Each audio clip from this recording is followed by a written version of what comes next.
Jésus, tout pour Jésus.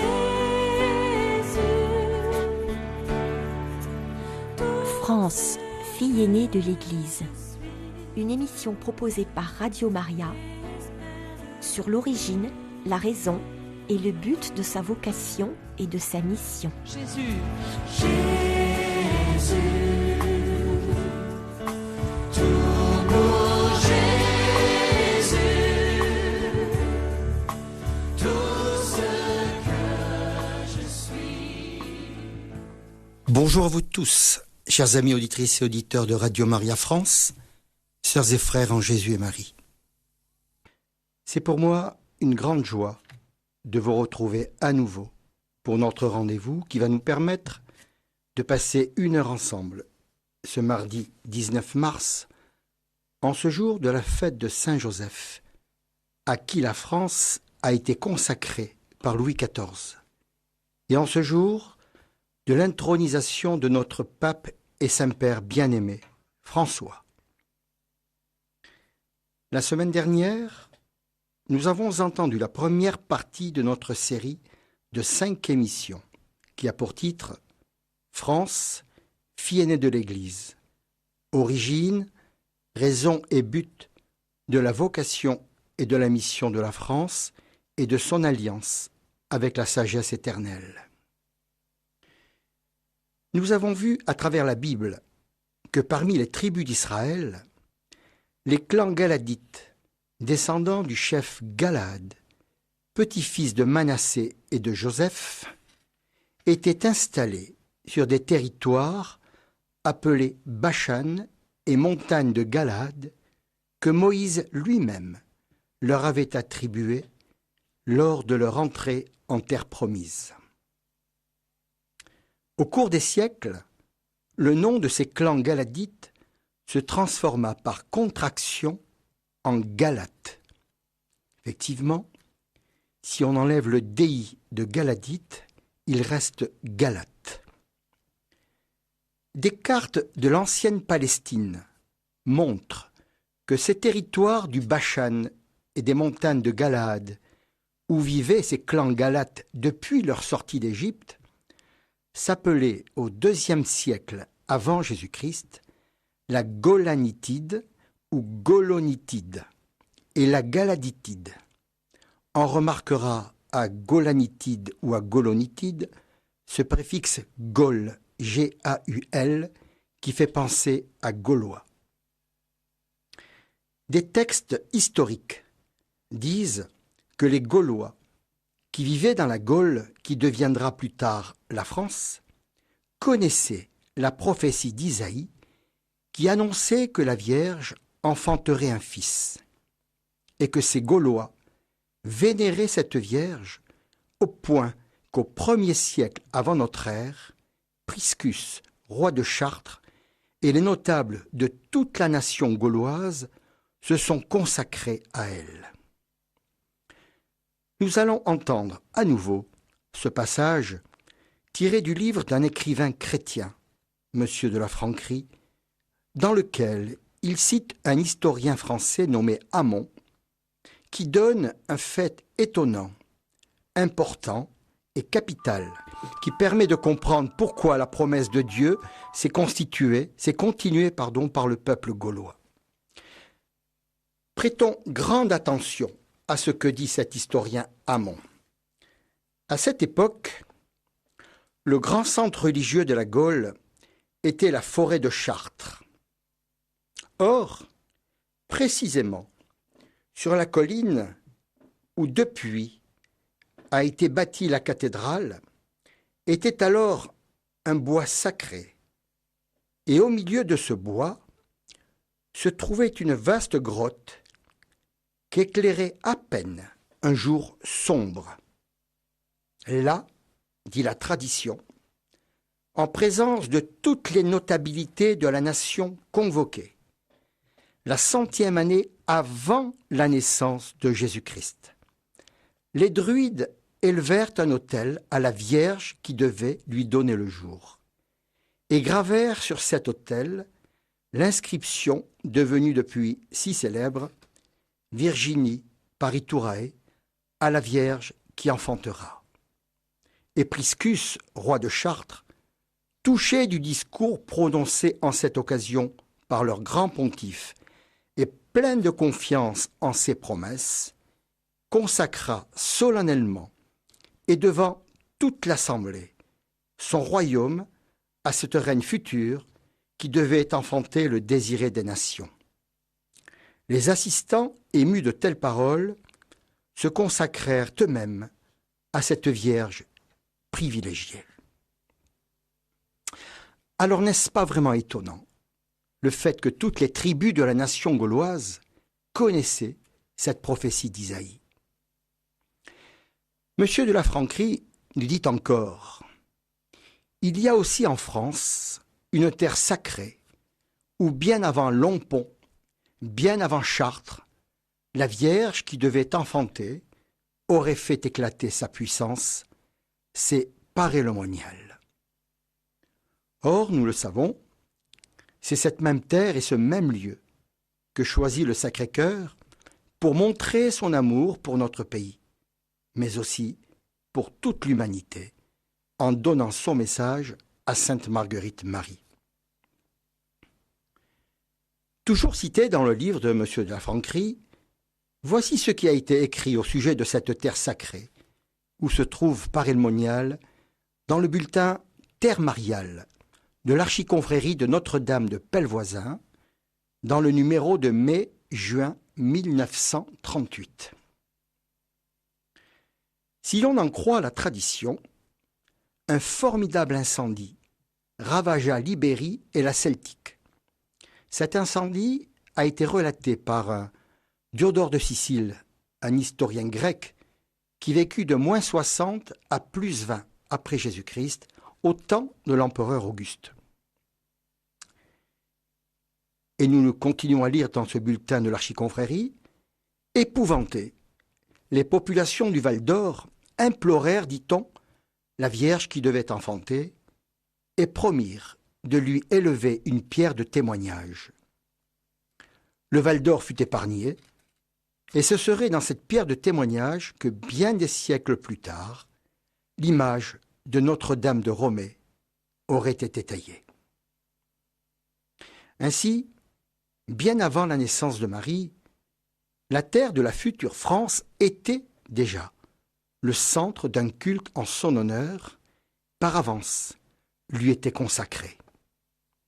C'est pourquoi on peut dire que quand les premiers disciples du Seigneur Jésus arrivèrent en Gaule pour annoncer l'Évangile, les âmes étaient déjà préparées à l'entendre et à le recevoir.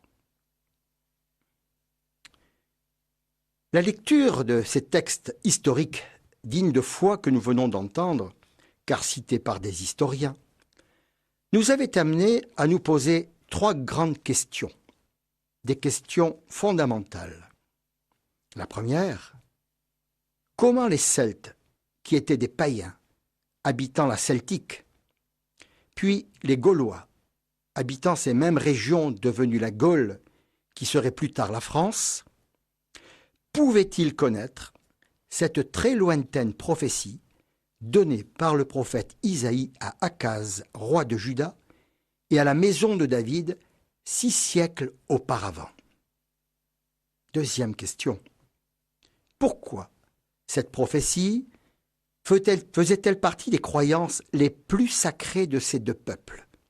Et avait-elle, pour eux, une si grande importance, puisqu'ils vénéraient cette Vierge future qui enfanterait l'Emmanuel? Les Celtes la priaient dans une grande épreuve, promettant de lui élever une pierre de témoignage si leur prière était exaucée.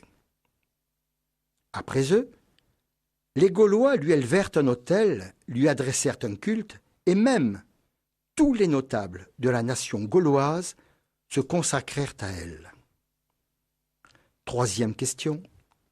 D'où leur venait cette croyance, alors qu'ils n'avaient certainement jamais eu de contact direct avec les tribus du peuple de l'Alliance et ne connaissaient pas sa religion?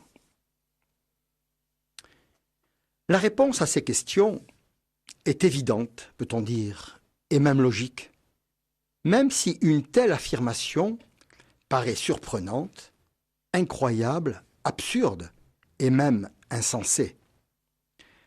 Si cette croyance en la grande prophétie d'Isaïe faisait partie de leur tradition religieuse, c'est donc que les Celtes et les Gaulois, qui étaient aussi appelés Celtes ou Galates, étaient des descendants du peuple d'Israël. Et nous étions arrivés à la conclusion que les Celtes et les Gaulois étaient des descendants de ces clans galates qui habitaient les territoires du Bashan et des montagnes de Galade, territoires qui leur avaient été attribués par Moïse lors de la sortie d'Égypte. Ils étaient donc des descendants d'une tribu d'Israël, et plus particulièrement de la demi-tribu de Manassé, le fils de Joseph. Mais les Gaulois étaient-ils vraiment des descendants des clans galates du Bashan et des montagnes de Galade, et donc des descendants d'une tribu d'Israël? Cette affirmation s'appuie sur le lexique biblique d'un historien chrétien, Monseigneur Vincent, sur divers documents historiques, ainsi que sur des dictionnaires courants qui disent qu'il y eut une ancienne contrée de l'Asie mineure envahie et occupée par des Gaulois en 278 avant Jésus-Christ, et à laquelle ils donnèrent le nom de Galatie. C'est aujourd'hui une province de la Turquie. Mais qui étaient ces Gaulois que l'on trouve en moins 278 dans cette région d'Asie mineure, appelée par eux Galatie, le pays des Galates, avant même que le nom de Gaule ne soit donné au territoire d'Europe où vivaient à cette même époque des Gaulois, et d'où venaient-ils? Ces Gaulois galates d'Asie mineure étaient eux aussi des descendants des Hébreux, des clans du chef Galad, de la demi-tribu de Manassé. Comment peut-on affirmer cela? À partir de la Bible et de l'histoire, il est possible de reconstituer la chronologie, les circonstances et les étapes de tous ces événements et voir comment ils auraient pu se réaliser.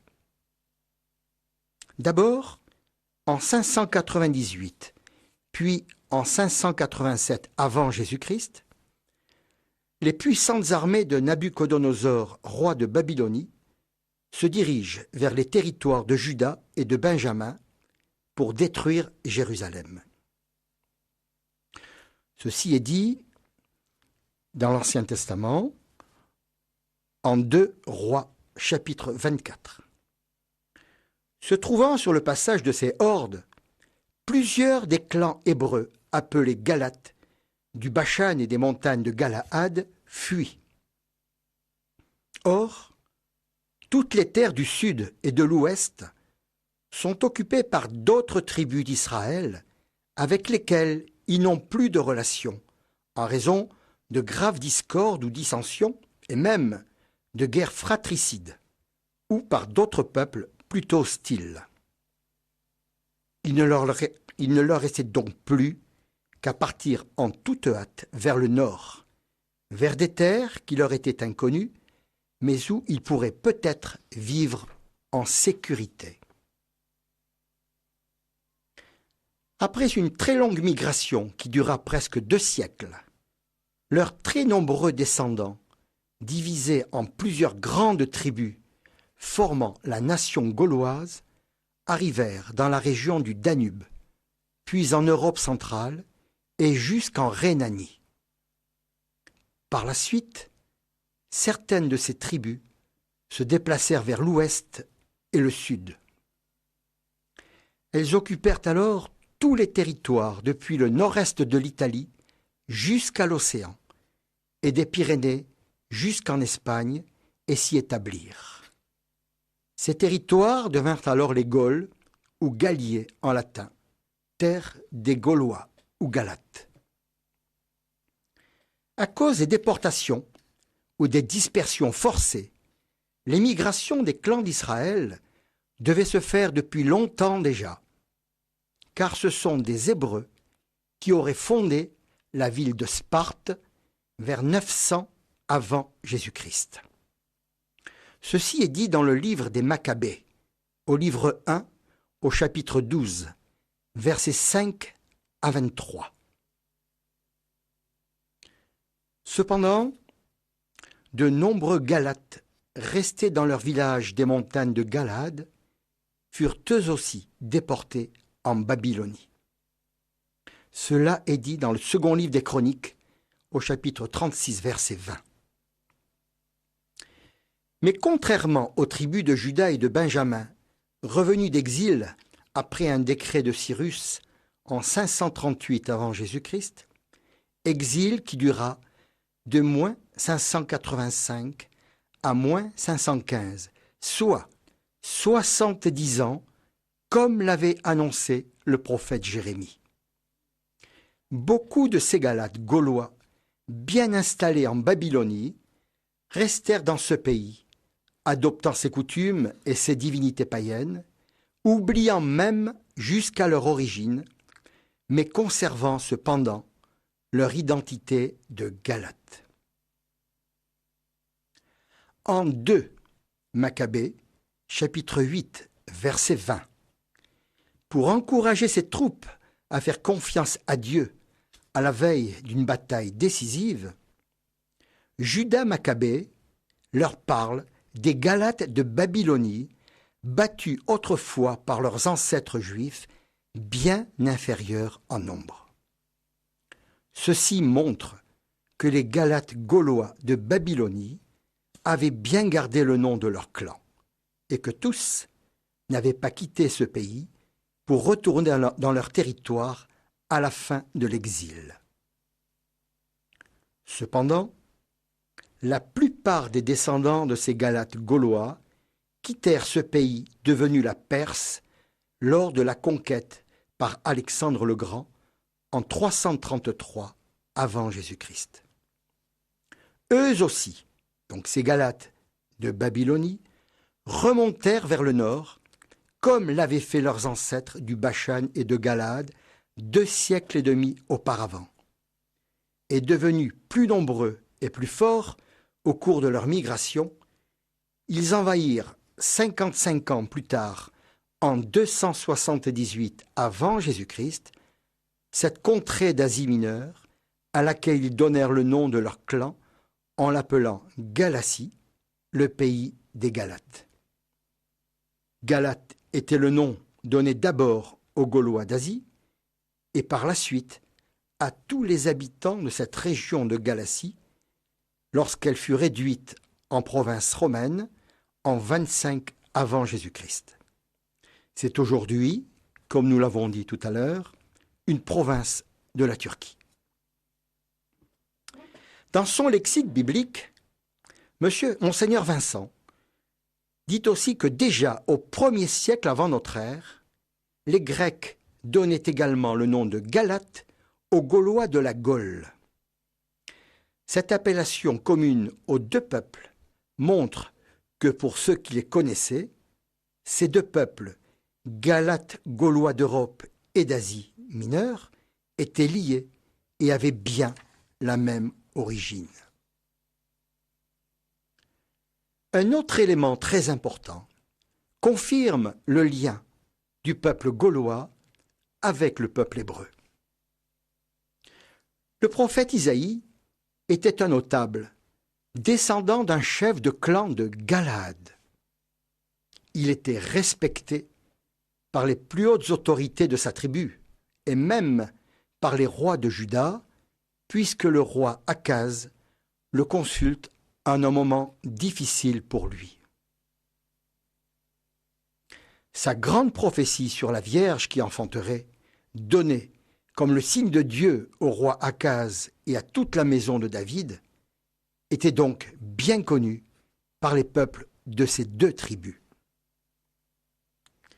Pour les clans de Galade, elle faisait partie de leur patrimoine religieux et sacré. et ils se la transmettaient de génération en génération. Or, en raison des siècles écoulés, des dispersions et des séparations forcées, de leurs relations avec des peuples ayant des cultures et des cultes religieux païens, leurs lointains descendants avaient fini par oublier leur véritable origine et tomber, eux aussi, dans le paganisme. Mais ils vénéraient toujours cette antique prophétie. C'est pourquoi seule une origine commune des Celtes et des Gaulois de la Gaule avec des clans galates issus d'une des tribus d'Israël, celle de Manassé, fils de Joseph, d'où est issu le prophète Isaïe, peut expliquer leur connaissance de cette très ancienne prophétie, méconnue ou méprisée des autres peuples d'Europe.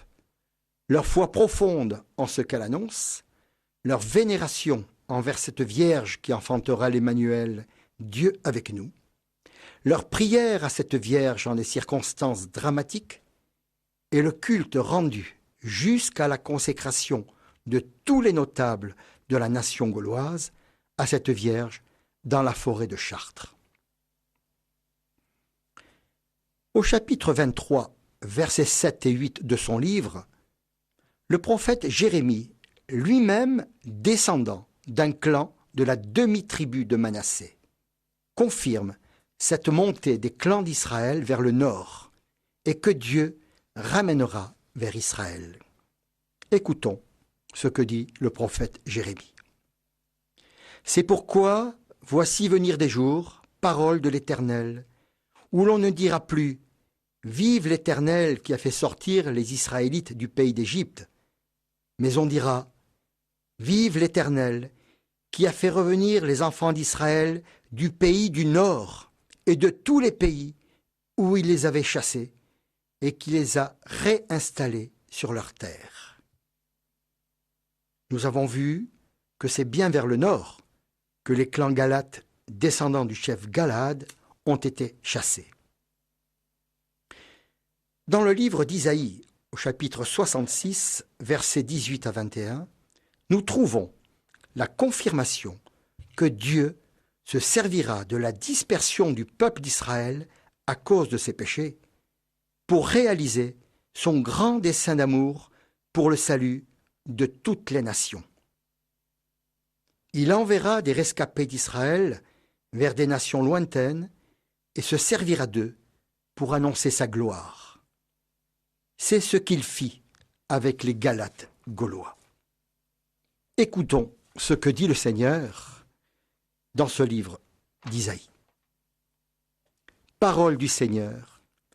Je viens rassembler les hommes de toute nation et toute langue. Ils viendront et ils verront ma gloire. Je mettrai un signe au milieu d'eux. Et voici quel est le signe que le Seigneur a mis au milieu des nations. J'enverrai des rescapés de mon peuple vers les nations les plus éloignées, vers les îles lointaines qui n'ont pas entendu parler de moi et qui n'ont pas vu ma gloire. Ces messagers de mon peuple annonceront ma gloire parmi les nations. Et c'est pour réaliser sa parole que Dieu a permis que des clans rescapés d'Israël viennent jusqu'en Europe et en Gaule, et que Jésus a voulu que les Gaulois soient le premier peuple après Israël à recevoir son évangile, car les Gaulois, descendants des rescapés d'Israël dispersés parmi les nations, étaient prêts à l'accueillir. Ces Gaulois de la Gaule, descendants des clans de Galad de la tribu de Joseph, et liés à la tribu de Juda par cette grande prophétie d'Isaïe et le dessein de Dieu sur ces deux tribus, ont préparé le terrain spirituel pour la conversion de Clovis et du peuple franc. Mais qui étaient les Francs, à qui fut remis l'héritage, apporté 450 ans auparavant aux Gaulois, et d'où venaient-ils? Ils pourraient être, eux aussi, des descendants de clan hébreu de la demi-tribu de Juda, qui a reçu de Dieu le pouvoir royal. Clovis, à qui était remis la royauté, que l'on peut imaginer blond ou roux aux yeux clairs, serait de la descendance de la maison du roi David. David, qui selon les traductions de la Bible, était roux aux yeux bleus ou blond aux yeux clairs. Et nous savons aussi que Jésus, qui est le vrai roi de France, le roi régnant n'étant que son lieutenant, disait Jeanne d'Arc, est de la descendance de la tribu de Juda, et plus particulièrement de la descendance du roi David par sa mère la Vierge Marie, ainsi que par Saint Joseph.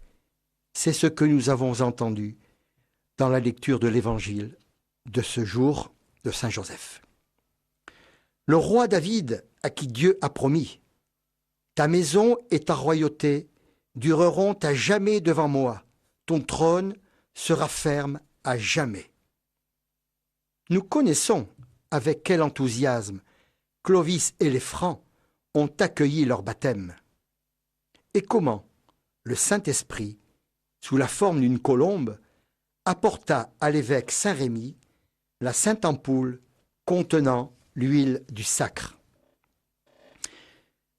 Dans une situation aussi extraordinaire et pour un événement aussi grandiose qui voit se réaliser la promesse de Dieu et l'alliance avec la France qui devient en cette circonstance fille aînée de l'Église, j'ose penser et même croire que l'huile apportée par le Saint-Esprit à Saint-Rémy pour consacrer Clovis serait la même huile qui a servi au prophète Samuel pour sacrer David comme roi d'Israël. C'est bien sûr une réflexion personnelle, mais il est quand même très curieux que Dieu agisse d'une manière si miraculeuse pour le sacre d'un roi, sauf si ce roi est de la lignée de David, à qui Dieu a promis « Ta maison et ta royauté dureront à jamais devant moi, ton trône sera ferme à jamais. »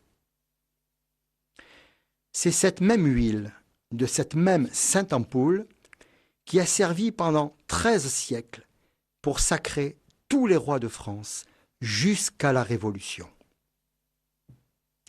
Mais qui étaient les Francs, que l'on peut imaginer blonds ou roux, aux yeux clairs, comme l'était David, comme nous l'avons dit tout à l'heure, qui, selon les traductions de la Bible, était roux aux yeux bleus ou blond aux yeux clairs.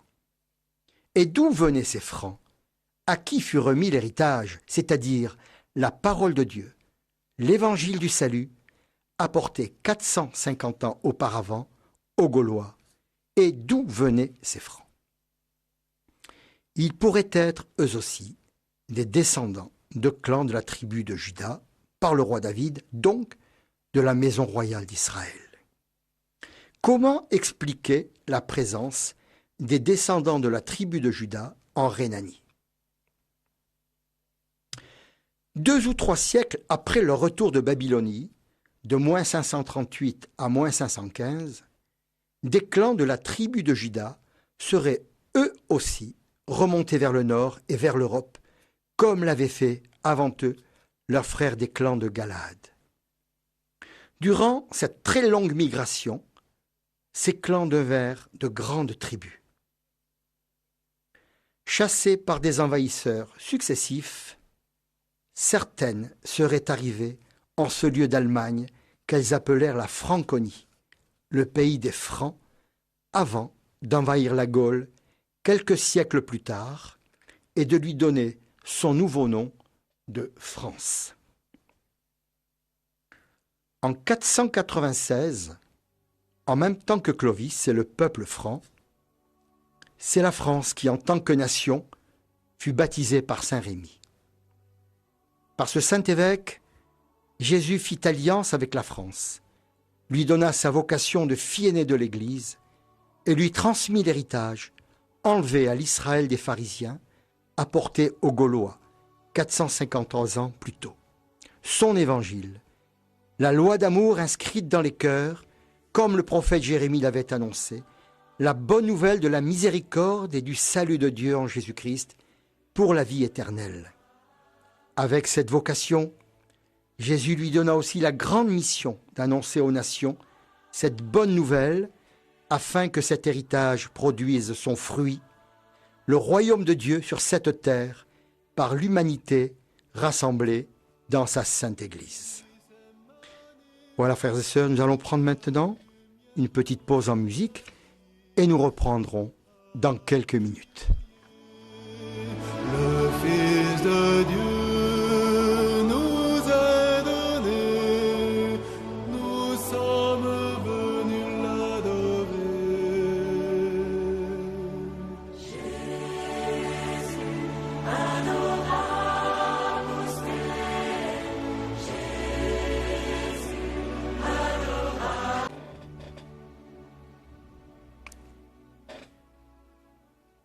Pourquoi ce peuple s'appelle-t-il franc? Quelle était l'origine de ce nom? Que voulait-il dire? Avait-il une signification particulière pour ce peuple? Il est évidemment impossible de prouver historiquement cette filiation des Francs avec la tribu de Juda, comme il est d'ailleurs impossible de démontrer le contraire. Cependant, nous voyons les liens spirituels très forts entre les tribus de Juda, de qui est issu David, et de Joseph, de qui est issu Galad, le témoin. Seuls ces deux fils de Jacob et ces deux tribus sont très souvent cités dans la Bible. En relisant les Écritures, nous voyons également que Juda et Joseph reçurent de leur père Jacob Israël, à qui fut remis l'héritage de la part de l'Éternel, les plus grandes bénédictions et même la domination sur leurs frères. À travers ces deux tribus, nous entrevoyons le grand dessein de Dieu sur la France, sur l'Europe et sur le monde. Dieu a choisi la tribu de Joseph par la descendance de Manassé et de son petit-fils Galad, le témoin, avec les Gaulois, pour accueillir l'héritage, l'évangile de Jésus-Christ, et en témoigner, afin de le transmettre à la tribu de Juda, qui a été choisie pour la royauté à travers David et sa descendance, avec Clovis, pour régner et ainsi propager la bonne nouvelle du salut dans le monde entier. Dans le psaume 78, les versets 67 et 68 le disent clairement. Puis, il a écarté la famille de Joseph. Il n'a pas choisi la tribu d'Éphraïm. Son choix est allé à la tribu de Juda, à ce mont Sion qu'il aimait. À la fin de sa vie, Jacob bénit ses enfants, et c'est la royauté qu'il donne à son fils Juda. Voilà comment Jacob a béni Juda. On n'enlèvera pas à Juda le sceptre royal, ni le bâton de commandement d'entre ses pieds, jusqu'au jour où viendra celui à qui tous les peuples obéiront. À travers cette bénédiction de Jacob, on entrevoit déjà Jésus, qui est de la descendance de Juda. Le comte de Laplace, dans son livre intitulé « Problèmes héraldiques », cité par M. de la Franquerie, va aussi dans ce même sens. Écoutons ce qu'il dit. Quel curieux rapprochement à faire entre les mots de Galilée et de Gaulanitide, séparés par le Jourdain, et la Gaule et les Gaulois, que les Grecs appelaient Galates. N'est-ce pas de là que sont partis les Gaulois?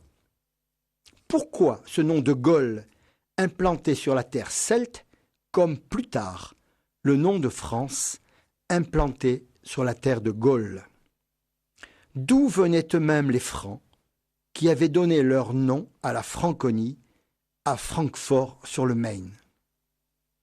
Les tribus se sont succédé, poussées les unes par les autres, jusqu'au moment où la Providence a voulu que les tribus d'Israël se répandissent avec leurs chefs à travers l'Europe et que les descendants de la maison de Juda vinssent en Gaule qui, dans les décrets éternels, devait être le nouveau peuple choisi, Israël ayant rejeté l'alliance en Jésus-Christ. Israël, le peuple de l'éternelle alliance, duquel est issu Jésus-Christ, de la race de David. Le peuple d'Israël qui est très cher à notre cœur et qui restera toujours notre frère aîné et aimé dans la foi. Un jour, peut-être très proche, il recevra la lumière par la Vierge Marie, comme beaucoup de ses enfants. Le père Lieberman, les frères Ratisbonne, Sainte Edith Stein en religion, sœur Thérèse Bénédicte de la Croix, martyr pour son peuple Israël, et comme tant d'autres. Il connaîtra un jour la vérité et reconnaîtra son Messie en Jésus de Nazareth, Fils de Dieu. Alors se réalisera la parole de Jésus aux Juifs. Je vous le déclare, vous ne me verrez plus jusqu'au jour où vous direz « Béni soit celui qui vient au nom du Seigneur ». Il est très intéressant de voir l'importance donnée à Manassé et à Galaad dans la Bible et dans les psaumes, comme si, dès l'origine du peuple hébreu, eux et leurs descendants avaient été choisis pour des temps et des situations particulières et très importantes dans le plan de Dieu. Le psaume 108, versets 7 et 8, confirme le choix de Galaad et de Manassé pour ces temps et ces situations, et celui de Juda pour la royauté. Écoutons ce que dit ce psaume 108. Dieu a dit dans son sanctuaire, « Je triompherai, je partagerai Sichem, je mesurerai la vallée de Sukkot. Je prends avec moi Galaad et Manassé. Éphraïm sera le rempart de ma tête, et Juda mon sceptre, ou mon bâton de commandement, selon les traductions. » Le prophète Michée, qui était peut-être de Galaad, nous laisse entendre le choix de Dieu sur Joseph et sur sa descendance par Manassé et Galaad pour recevoir l'héritage, afin que son œuvre se poursuive. Écoutons ce que dit le prophète Michée. « Seigneur, avec ta houlette, sois le pasteur de ton peuple, du troupeau qui t'appartient. Qu'il retrouve son pâturage à Bashan et Galaad, comme au jour d'autrefois. » Il est très important d'entendre le prophète nommer peuple de Dieu et troupeau qui lui appartient, toute la descendance du chef Galaad qui jadis habitait en Bashan et en Galaad. Donc aussi les Galades gaulois de la Gaule qui ont reçu l'héritage et tous ceux qui, grâce à eux, sont devenus le nouveau peuple de Dieu dans la Sainte Église de Jésus-Christ. Il est également très important de voir que Gédéon, envoyé par Dieu pour sauver Israël de l'oppression de Madian, ainsi que 3 des plus grands prophètes de l'Ancien Testament, et peut-être même 4 avec Élisée, sont tous issus de la tribu de Manassé et des clans de son petit-fils Galaad. Jérémie, comme nous l'avons entendu tout à l'heure, qui descend d'un clan de Manassé. Isaïe, fils d'un chef de clan de Galaad, qui annonça la venue du Messie, sa vie, ses souffrances et sa mort, à travers le serviteur souffrant. Dans la synagogue de Nazareth, Jésus lit le passage d'Isaïe qui annonce ce qui se réalisera lors de sa venue sur terre, et dit à la fin de la lecture, « Cette parole, c'est aujourd'hui qu'elle s'accomplit. » Élie également, le prophète qui brûlait d'amour pour la gloire de Dieu, qui reçut le pouvoir de fermer le ciel ou de faire pleuvoir, qui massacra les prophètes de Baal pour l'honneur de l'Éternel, qui a été emporté au ciel dans un char de feu, qui était avec Moïse lors de la transfiguration sur le Tabor, et qui reviendra à la fin des temps, nous est dit dans l'Apocalypse, ainsi que le prophète Malachie, était de Tishbé en Galade. Élisée, le successeur d'Élie, le prophète des grands miracles, qui était d'Abel-Méhola, village peut-être situé en pays de Galade.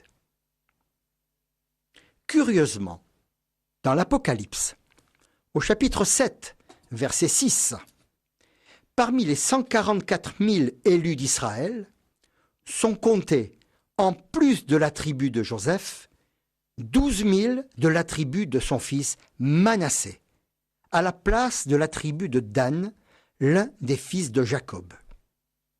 Signe du grand honneur que Dieu fait au fils de Joseph et de l'importance qu'il donne à Manassé et à sa descendance dans son œuvre de salut. Ce choix de la France, configuré à la tribu de Juda, après avoir reçu l'héritage et la royauté, afin de continuer leur grand dessein d'amour de Dieu à travers la mission qui lui a été confiée sur les fonds baptismaux de Reims, a été proclamé par le pape Grégoire IX, qui écrivait à Saint-Louis, roi de France. Écoutons ce que dit le pape Grégoire IX à Saint-Louis. De même qu'autrefois, la tribu de Juda reçut d'en haut une bénédiction toute spéciale parmi les autres fils du patriarche Jacob, de même, le royaume de France est au-dessus de tous les autres peuples, couronné par Dieu lui-même de prérogatives extraordinaires. La tribu de Juda était la figure anticipée du royaume de France.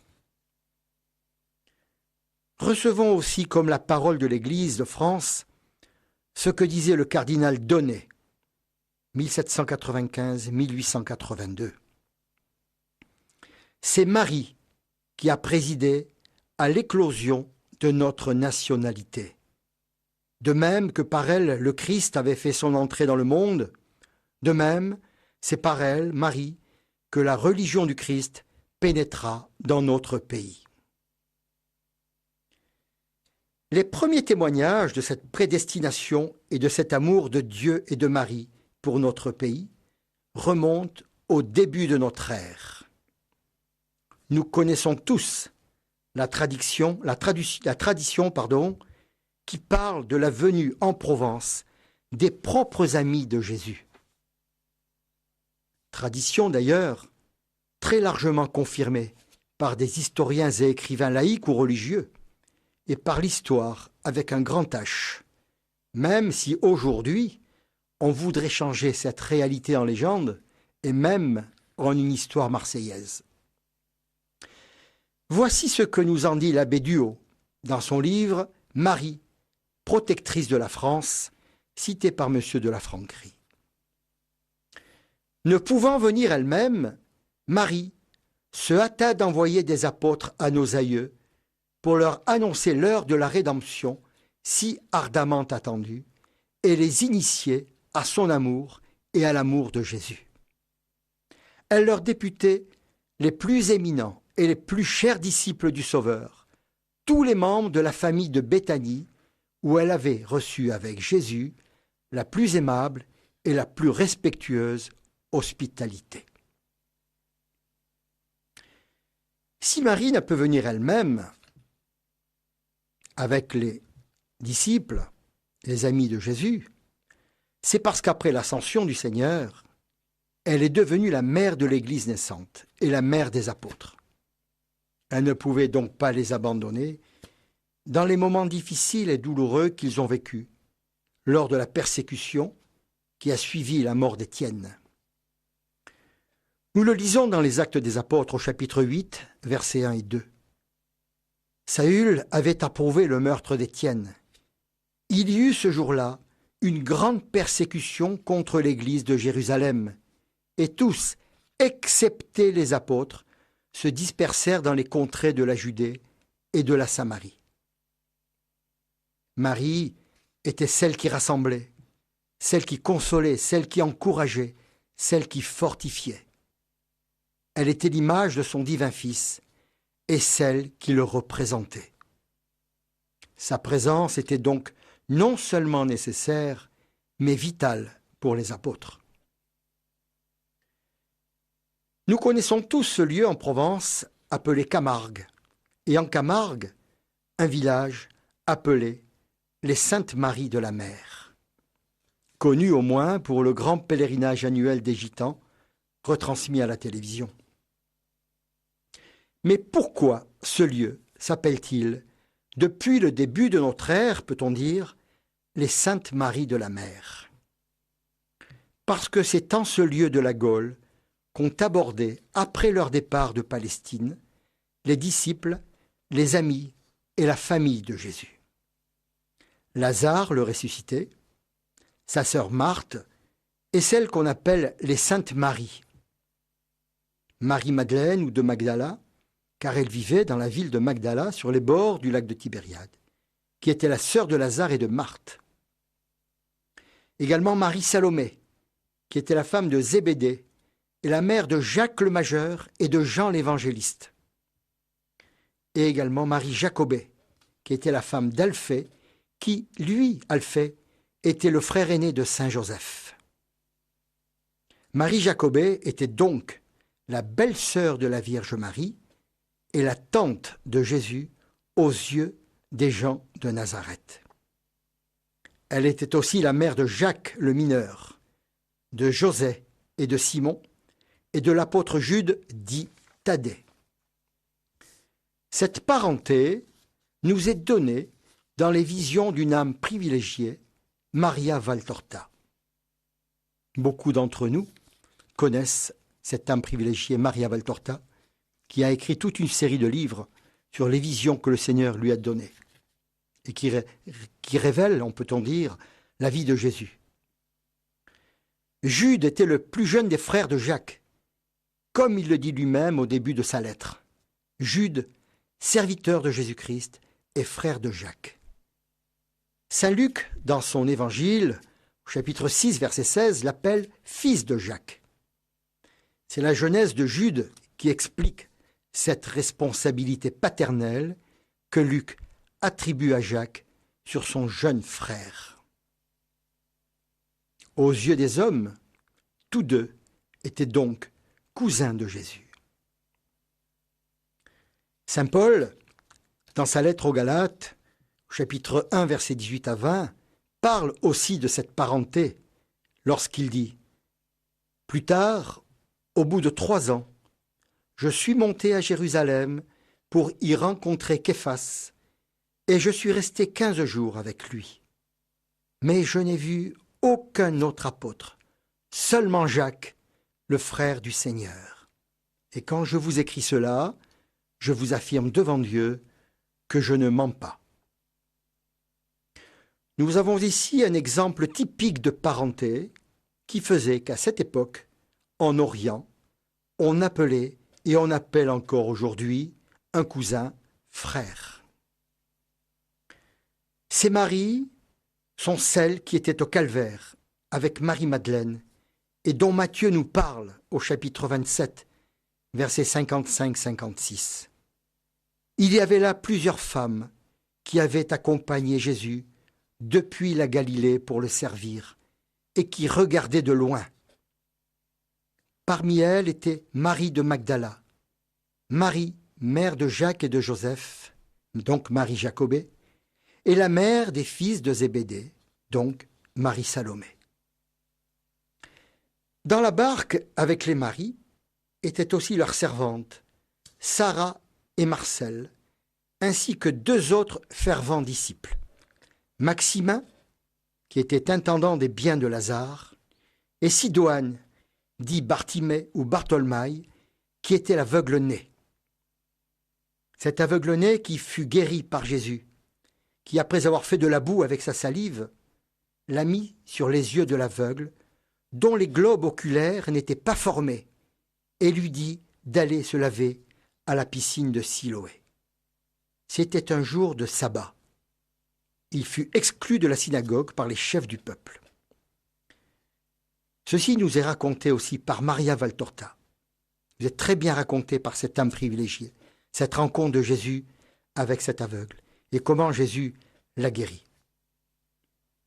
Pourquoi ont-ils quitté la Palestine? C'est de cet événement et de toutes ses conséquences qui ont permis la réalisation du dessein de Dieu pour l'évangélisation de notre pays que nous parlerons la semaine prochaine. Chers amis, auditrices et auditeurs, le temps passe vite et nous sommes déjà à la fin de notre émission, qui est la deuxième de notre série consacrée à l'origine, la raison et le but de la vocation et de la mission de la France et de son alliance avec la sagesse éternelle. Si vous souhaitez réécouter cette émission et celles qui ont été diffusées les 5 et 12 mars derniers, ou même laisser un commentaire sur ces émissions, vous pourrez le faire sur Internet en allant sur www.radiomaria.fr. En haut à droite, vous cliquez sur Podcast et vous choisissez France, fille aînée de l'Église. Si vous souhaitez poser des questions sur ce que vous avez entendu jusqu'à présent, vous pouvez également les téléphoner ou les envoyer par courrier électronique à Radio Maria. Nous réserverons une partie de la dernière émission de cette série pour répondre à toutes vos questions. Je vous remercie